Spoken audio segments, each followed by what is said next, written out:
My future son-in-law had an unusual fixation on our property line. It wasn't a one-time question or even an occasional curiosity. He brought it up every single visit to our Colorado ranch. Tyler would stand at the kitchen window with a mug of coffee, gazing past the open meadow toward the tree line where our land ended. "So where does your property actually stop, Robert?"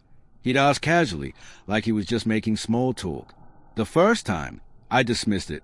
The second time, I assumed he was simply fascinated by rural life. By the fifth time, however, something deep in my gut tightened. My daughter, Claire, always brushed it off.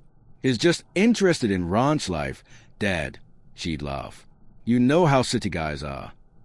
But I'd spent 4 decades working as an engineer before retiring, and patterns mattered to me. Tyler's questions were becoming a pattern I couldn't ignore. I'd met him 6 months earlier when Claire brought him home for Thanksgiving. He was 33, clean-cut, and worked as an investment advisor in Denver. He said all the right things, praised my wife Linda's cooking, asked thoughtful questions about our life, and showed genuine interest in the ranch. He seemed perfect, maybe a little too perfect. Linda passed away 3 years ago, cancer taking her quickly and leaving me alone in a house that sat on 200 acres we'd purchased 30 years earlier for next nothing. Back then, it had been scrubland. Now, with Denver expanding outward, developers hovered like vultures. I'd received several offers, large ones, but the ranch had been Linda's dream, and I couldn't bring myself to sell it. Claire understood that. She'd grown up here, helping her mother plant the garden that now exploded into wild blooms every spring. After Linda died, Claire checked on me every weekend, worried about my loneliness. When she met Tyler at a networking event and they began dating, I was relieved. She deserved happiness after the mess with her ex-boyfriend. The engagement came quickly, just 4 months in. Tyler proposed at an upscale restaurant in Denver, and Claire called me breathless with joy. I said everything a father should. "Congratulations. I'm happy for you. He sounds like a great guy." Still, I couldn't stop thinking about the property line. They planned the wedding for late September, right here on the ranch. Claire wanted to be married where her mother had loved most. The planner was hired, catering booked, and invitations sent to 200 guests. Tyler was enthusiastic, always smiling, offering suggestions. One Saturday in July, he gestured toward the western edge of the land. "You know, Robert, we could really open this area up if we cleared those trees." "Those trees mark the property boundary," I replied. "Right," he said easily. "But how far back does your land actually go?" There it was again. That night, after they left, I sat in my study and pulled out the deed. 215 acres, bought in 1994 for $80,000. Linda and I had saved for years to afford it. Now, with development rights, it was worth over $4 million, maybe more. I'd never told Claire the exact value. She knew the ranch was paid off and that I lived comfortably, but she didn't know about my patents. During my engineering career, I'd invented a small component used in industrial refrigeration systems. It wasn't flashy, but royalties had been steady for 25 years. Combined with careful investments, my assets totaled just over $8 million. The ranch was a visible portion. The rest sat quietly in accounts Claire had never asked about. I lived modestly on purpose. An old truck, flannel shirts, fixing things myself.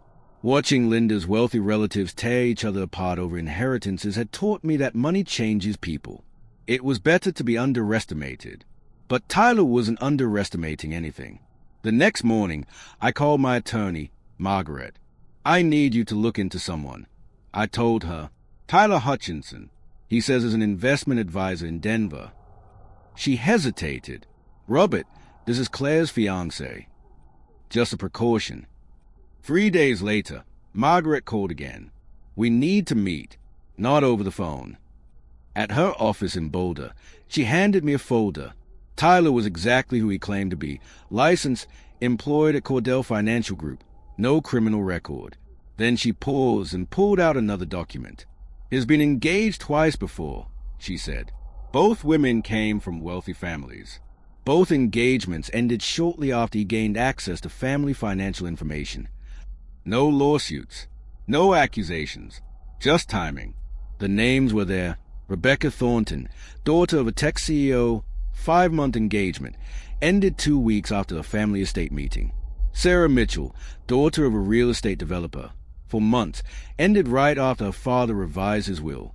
These families don't sue, Margaret said quietly. They pay to make problems disappear. I made calls. Rebecca's father admitted Tyler had asked pointed questions about property transfers and inheritance structures. He suspected something but couldn't prove it. Claire didn't have significant assets of her own, but Margaret pointed out the risk. If Tyler believes she'll inherit this ranch and doesn't know its value, he may be betting on the future, or his research you more than his letting on. I couldn't confront Claire without proof. She was too happy, too excited. That weekend, Tyler came by to help with wedding preparations. He parked his Audi and joined me on the porch. "Robert, can I run something by you?" He talked about planning, responsibility, estate structures, suggested trusts, long-term care planning. What would happen if something happened to me? Who would manage the ranch? It was the same script he'd used before. After he left, I called Margaret again. His positioning, I said, I need surveillance. The private investigator she hired, Patricia, was meticulous. Within a week, she had phone patterns, emails, and schedules. Nothing illegal, just careful work. Then she called me one August evening. "You need to hear this." A device placed during a routine service appointment had captured audio from Tyler's car. I listened alone in my study. Tyler's voice was unmistakable. He talked openly about the ranch's value, my asset, my age, about marrying Claire, gaining trust, securing control, and waiting for something to happen. As the recording ended, one thing was clear.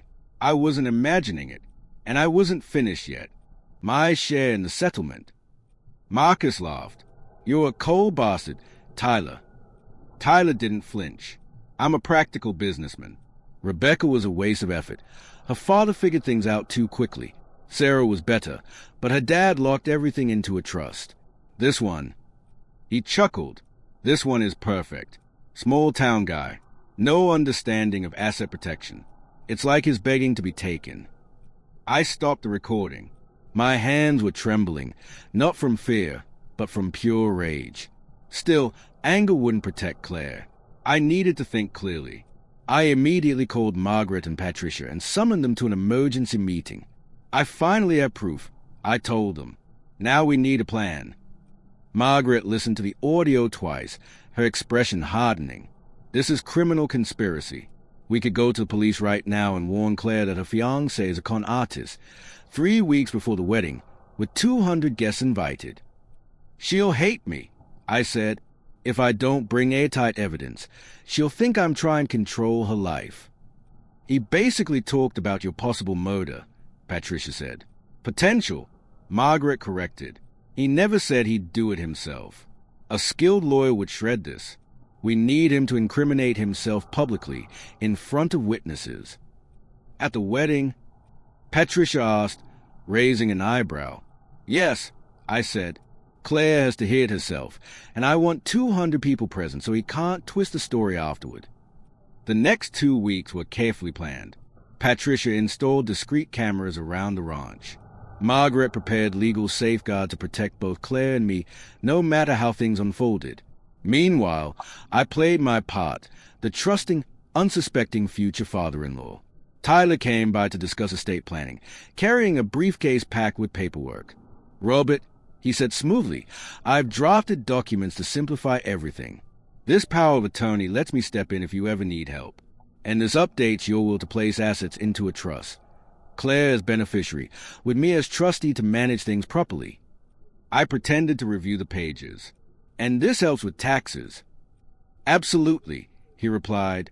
"You could save tens of thousands." I nodded slowly. "You might be right. Tyler, this place is becoming a lot for me. Maybe it's time to start making changes." His eyes lit up. "I'm glad you're thinking practically. One thing, though, you keep asking about property boundaries. Why?" Without hesitation, he answered, "Long-term planning. If Claire inherits, we might sell off sections of land and keep the house in a few acres. No reason to hold on to land we won't use. As her husband, I'd want to help her make smart decisions." I smiled. Of course. Family helps family. He left that day convinced he'd won. I let him believe it. A week before the wedding, Claire noticed my distraction. Dad, are you okay? You being quiet. I've been thinking about your mother, I said, wishing she could be here. Claire hugged me. I know. I miss her too. But she'd be happy for me. Tyler's wonderful. I wanted to tell her everything, but I couldn't. She had to discover the truth herself, or she'd always doubt my intentions. I'm sure she would be, I replied, hating myself for lying. The day before the wedding, Tyler's friend Marcus arrived. I recognized him immediately from Patricia's surveillance photos. He was staying at a local hotel, introduced as Tyler's best man. At the rehearsal dinner, they laughed confidently. Tyler raised a toast. To Robert, for welcoming me into his family, and to Claire, who's made me the luckiest man alive. Tomorrow will be perfect. Everyone applauded. I raised my glass and smiled. The wedding day itself was flawless. Clear September skies, golden aspens, mountains sharp against the blue. Linda would have adored it. Guests filled the lawn, and the arbor Claire had chosen overflowed with late summer flowers. I walked her down the aisle, her arm linked with mine, her mother's pearls resting at her throat. She looked radiant. Knowing what was coming broke my heart. I love you, Dad, she whispered. I love you too, sweetheart. Always. I took my seat as the ceremony began. The officiant spoke of love and commitment. Tyler stood at the altar, immaculate and smiling.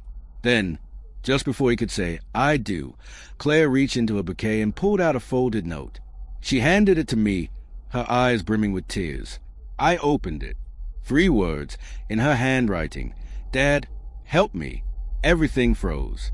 I stood. Stop the ceremony. Murmurs rippled through the crowd. Tyler turned sharply. Robert, what's going on? I looked at Claire. What's wrong?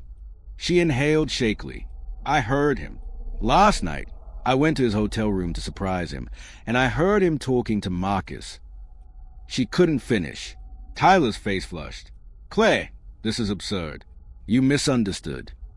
You said you'd make sure my dad had an accident after we were married, she cried. You said once you had power of attorney, it would be easy. You said I was stupid and wouldn't realize until everything was gone. Gasps filled the air. Tyler grabbed her arm. You're hysterical. This is nerves. Before I could move, 2 men stepped forward, the county sheriff and his deputy, seated among the guests. They had Tyler restrained in seconds. Tyler Hutchinson, the sheriff announced, you're being detained for conspiracy to commit fraud and possible conspiracy to commit violence. Marcus tried to flee. He didn't make it past the driveway. Patricia tackled him before he reached the road. Chaos followed. Guests gave statements. Tyler screamed about lawsuits. Claire sobbed in my arms. Margaret arrived with recordings and files. Eventually, the police took Tyler and Marcus away. As the guests drifted off and the caterers packed untouched food, Claire and I sat on the porch, still in our wedding clothes, watching the sun sink behind the mountains. I'm sorry, Dad, she said. I've known for 2 days. She explained how she'd overheard them, frozen in disbelief, hoping it wasn't real. I didn't want to ruin everything if I was wrong. But standing there, about to say, I do, I knew I couldn't marry someone I didn't trust. You did the right thing, I said. You knew already, she asked. I suspected. I had him investigated. I planned to expose him today, no matter what. Why didn't you tell me? Because you wouldn't have believed me. You needed to reach the truth yourself. She leaned against me. I feel so stupid. You're not. You're trusting. That's not weakness. It's humanity. Tyler is a professional con artist. What happens now? Charges. Statements. Life goes on. After a pause, she asked, Dad, how rich are you? I laughed. Why? Tyler kept saying you were loaded. I explained everything. The ranch, the patents, the investments. About $8 million total. Her jaw dropped. Money doesn't define us, I said. Your mother and I chose a modest life so you could grow up normal. Your inheritance is protected in a trust. No spouse can touch it without your consent. She was quiet for a long time. I wish Mom were here. So do I. 3 months later, Tyler and Marcus were charged. Claire moved back home, went to therapy, and slowly healed. I stayed the same. Same truck, same flannel, but I expanded Linda's garden, added roses, and placed a stone bench with her name on it.